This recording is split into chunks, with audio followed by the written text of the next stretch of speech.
Madam Chair, Medishield Life provides Singaporeans and permanent residents some coverage for hospitalization bills and certain outpatient treatments without age limit and for life. While the scheme benefits those of us based here, requiring all overseas Singaporeans to pay for compulsory coverage does not seem fair to some of them and merits a review.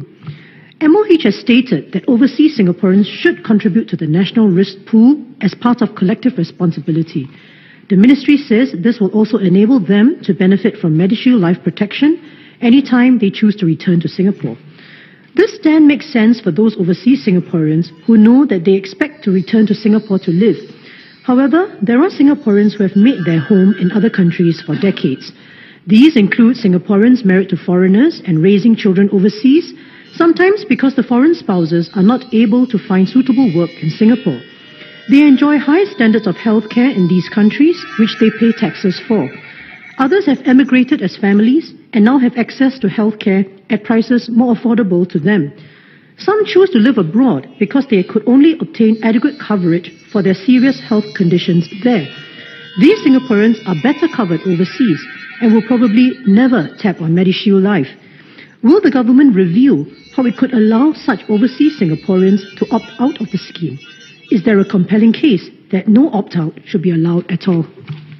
Mr. Pritam Singh.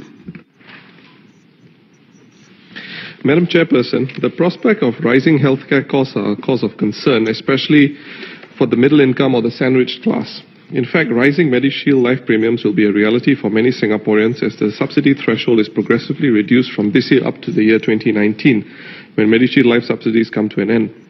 Higher Medishield Life premiums meant more coverage for all, including the most vulnerable among us. In fact, when Medishield Life was introduced, it was expected to account for a bigger chunk of integrated shield payouts. However, this prospect was quickly put to rest with the announcement by the various insurers that any rise in the top-up portion of premiums would only be frozen for 12 months. As this moratorium will only last till November this year, what are the prospects of higher premiums next year?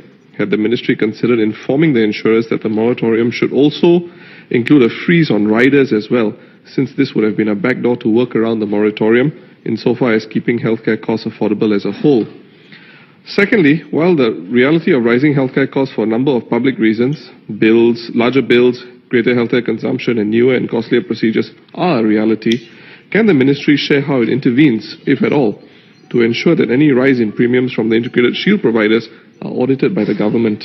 How does the government work with the insurers to check on any unjustified rise in premiums, and to what extent can the government intervene if and when premiums are unjustifiably raised? In view of this new environment of data analytics, will the ministry release more data in conjunction with the insurance companies so that the public will be in a better position to track and appreciate the rising trend of claims and specifically identify areas of overconsumption? What does the ministry do to ensure that private hospitals and doctors do not take maximum advantage of private insurance plans? Does the ministry consider this to be a growing problem, and how does it plan to mitigate it? Finally, details of the standardized B1 plan were recently made public. Prior to launch, the plan was framed as an affordable integrated plan, providing greater choice to consumers. To this end, will the ministry consider increasing the MediSave withdrawal limit amount, or MWL, for Singaporeans of all ages, especially older Singaporeans who choose this plan, so that it can be paid for completely through their MediSave account? Dr. Lily New.